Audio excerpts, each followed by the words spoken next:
Pertemuan ketiga PKSN tahun 2021. Orang Samaria yang berbelas kasih. Lukas 10, 25-37. Kisah dimulai dengan pertanyaan dari seorang ahli hukum Taurat. Sebuah pertanyaan yang menjadi dasar pencarian manusia sepanjang waktu. Guru, apa yang harus saya lakukan untuk memperoleh hidup kekal? Penginjil Lukas menambahkan bahwa pertanyaan ini bertujuan untuk mencobai Yesus yang sengaja dipanggilnya guru itu. Yesus mengetahui maksud si ahli Taurat. Dan jawaban Yesus berupa pertanyaan lagi. Apa yang tertulis dan yang kau baca dalam kitab hukum Taurat? Dengan lancar karena hafal, si ahli Taurat memberi jawaban yang sangat tepat dengan menggabungkan Ulangan 6 ayat 5 dan Imamat 19 ayat 18. Dengan rasa bangga karena dia tahu bahwa jawabannya tak terbantahkan, karena memang itulah yang tertulis dan yang dibacanya. Para ahli Taurat beranggapan bahwa hidup kekal dapat diraih dengan menaati hukum Taurat. Maka mereka memamerkan diri sebagai orang yang paham seluk-beluk Taurat dan menganggap diri sebagai pelaku Taurat sejati. Mungkin dengan penuh percaya diri seperti itulah ahli Taurat tersebut melakukan soal jawab dengan Yesus. Ia yakin bahwa Yesus pun akan menganggap ia layak memiliki hidup kekal. Tetapi Yesus berkata, "Perbuatlah demikian, maka engkau akan hidup." Karena Yesus tahu bahwa si ahli Taurat belum mempraktikkan apa yang dibacanya itu, maka Yesus berkata, "Perbuatlah demikian." Persoalannya adalah cara menerapkannya dalam praktek kehidupan. Jadi, pertanyaan konkretnya adalah, siapakah gerangan sesama? Melalui perumpamaan orang Samaria yang belas kasih, Yesus membongkar anggapan ahli Taurat tersebut dan memperlihatkan makna Taurat yang sesungguhnya. Dalam perumpamaan tersebut, tidak satu pun dari para rohaniwan, baik imam maupun orang Lewi, yang bertindak manusiawi terhadap orang yang menjadi korban perampokan. Justru orang Samaria lah yang menunjukkan belas kasihnya dan menolong orang yang malang itu. Ironis sekali. Melalui perumpamaan ini Yesus menunjukkan bahwa hakikat dan tujuan Taurat telah disalahartikan. Bila orang berkata bahwa ia hidup di dalam hukum Taurat yang telah mengalami kasih karunia Allah, seharusnya terungkap rasa syukur atas kasih karunia itu dengan mengasihi Allah juga, karena itulah inti Taurat.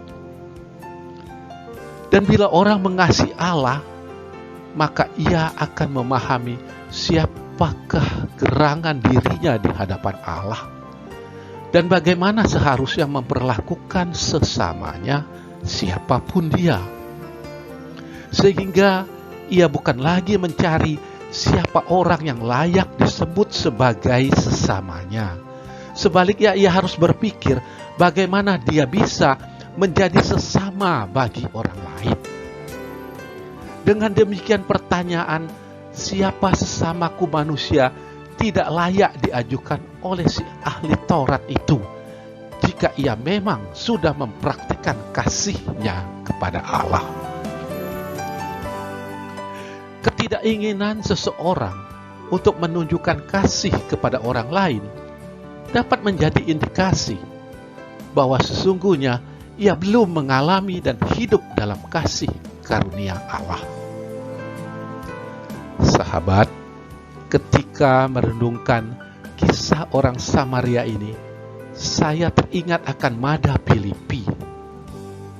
Kenosis Yesus yang adalah Tuhan mengambil rupa seorang hamba, menjadikan dirinya sesama bagi kita.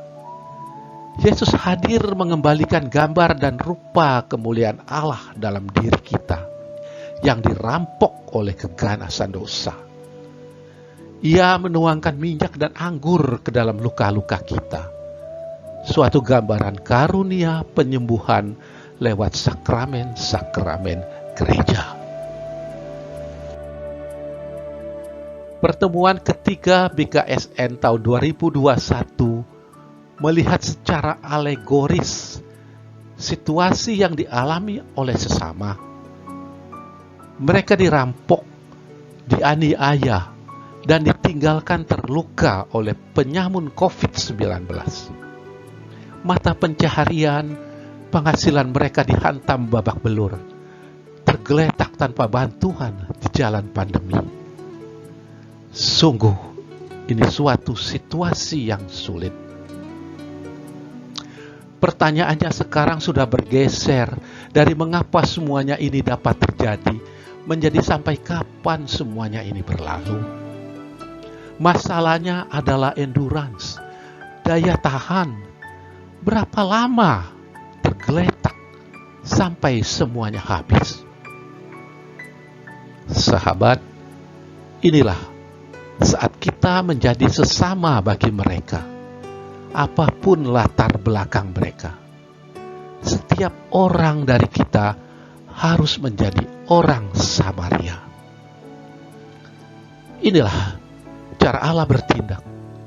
Dia tidak menunggu kita mengasihinya, tetapi dia bertindak dengan lebih dahulu mengasihi kita sebagai sesama dalam diri Yesus Kristus, yaitu Sang Sabda yang menjadi manusia. Shalom. Marilah kita berdoa.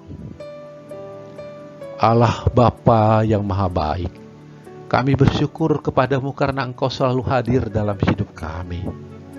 Kami mohon, bimbinglah dan mampukanlah kami agar senantiasa mengasihi Engkau melalui tindakan kasih kepada sesama yang membutuhkan dalam perjalanan hidup kami. Kami mohon pertolongan-Mu bagi mereka yang menderita karena pandemi COVID-19 ini, terutama yang terpuruk perekonomiannya, kehilangan usaha dan penghasilannya. Karena bagi-Mu tidak ada sesuatu yang tidak mungkin. Demi Kristus, Tuhan dan pengantara kami. Amin.